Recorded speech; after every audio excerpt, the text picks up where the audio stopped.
আর এটা যদি করে যদি উপকার হয় কারণ বিধ্বংসী আগুনে পুড়ে ছাই দুটি দোকান, যা ঘিরে চাঞ্চল্য ছড়ালো পশ্চিম মেদিনীপুরের ডেবরাতে। সোমবার রাত প্রায় 11টা নাগাদ এই ঘটনায় চাঞ্চল্য সৃষ্টি হয়। পুড়ে ছাই লক্ষাধিক টাকার কাপড়। তবে কিভাবে আগুন লাগলো তা অজানা। মনে করা হচ্ছে কোনোভাবে শর্ট সার্কিট থেকে আগুন লাগে দোকানে।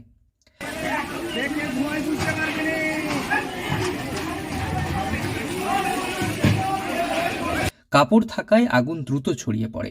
পরে স্থানীয় এবং দমকলের চেষ্টায় আগুন ভোর রাতে নিয়ন্ত্রণে আসে।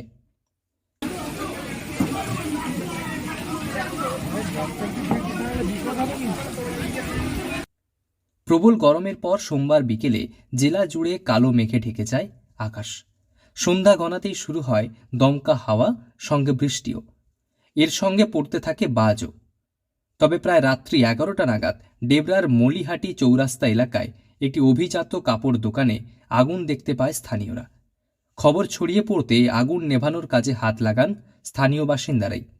জেনারেটর চালিয়ে জল তুলে আগুন নেভানোর চেষ্টা করেন সকলে। আমাকে 11:30টার সময় ফোন করে এই আমাদের এই স্থানীয় ব্যবসাদার, আমি 11:30টার সময় এসেছিলাম। এসে দেখলাম এই প্রসেনজিতের এই পাশের দোকানে দাউ দাউ করে আগুন জ্বলছে। এবারে আমাদের এখানের স্থানীয় বাসিন্দা এবং স্থানীয় লোকাল ব্যবসাদার সবাই মিলে আমরা জেনারেটর চালিয়ে, দুটো টুলু পাম্প দিয়ে, সাবমার্সিবল চালিয়ে, ইলেকট্রিক থাকেনি, তারপরে জেনারেটর চালিয়ে আমরা জল দেই। প্রশাসনিক ব্যবস্থা পঞ্চায়েতে আসার পরে প্রশাসনের লোক আসে, দমকল বাহিনী 1 ঘন্টা পরে আসে। তারপরে এখানে প্রায় 5টা তানিক 3-4 ঘন্টা লেগে যায় এই যে শুকাতে, জল দিয়ে নিভাতে। তবে বাতাস এবং দোকানের মধ্যে থাকা কাপড়ের কারণে সেই আগুন দ্রুত ছড়িয়ে পড়তে থাকে। দাউ দাউ করে জ্বলতে থাকে আগুন। পাশে থাকা একটি ইলেকট্রনিক্স দোকানেও আগুন লাগে। স্থানীয়রা আগুন নেভানোর চেষ্টা করলেও খবর দেওয়া হয় পুলিশ এবং দমকলে। দমকলের 2টি ইঞ্জিন এসে বেশ কয়েক ঘন্টার প্রচেষ্টায় আগুন নিয়ন্ত্রণে আনে। মনে করা হচ্ছে শর্ট সার্কিট থেকে কিংবা বজ্রপাতের কারণে আগুন লেগেছে। আগুনে পুড়ে ছাই হয়ে যায় বেশ কয়েক লক্ষ টাকার সামগ্রী।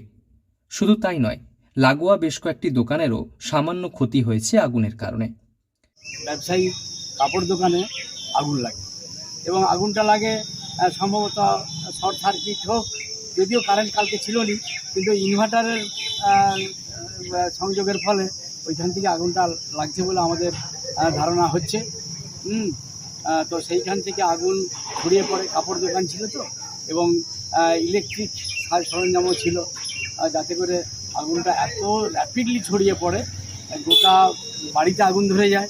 এবং পাশে একটি দোকান, সেই দোকানটা এমনি স্টেশনারি গুডস এবং আদার্স অনেক কিছুই ছিল, সেই দোকানটাও পুরো ভস্মীভূত হয়ে গেছে। টোটাল কতগুলো দোকান পুড়ে গেছে? না, মূলত 2টো দোকান পুড়ে ছাই হয়ে গেছে। কত টাকার ক্ষতি হবে আনুমানিক? কাপড় দোকানের ব্যাপার তো বোঝা যাচ্ছে বোধহয় লক্ষাধিক টাকার ব্যাপার আছে।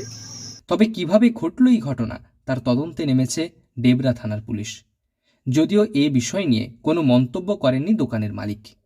তবে এই আগুন লাগার ঘটনায় চাঞ্চল্য সৃষ্টি হয়েছে এলাকা জুড়ে। পশ্চিম মেদিনীপুর থেকে রঞ্জন চন্দ্রের রিপোর্ট, লোকাল 18 বাংলা।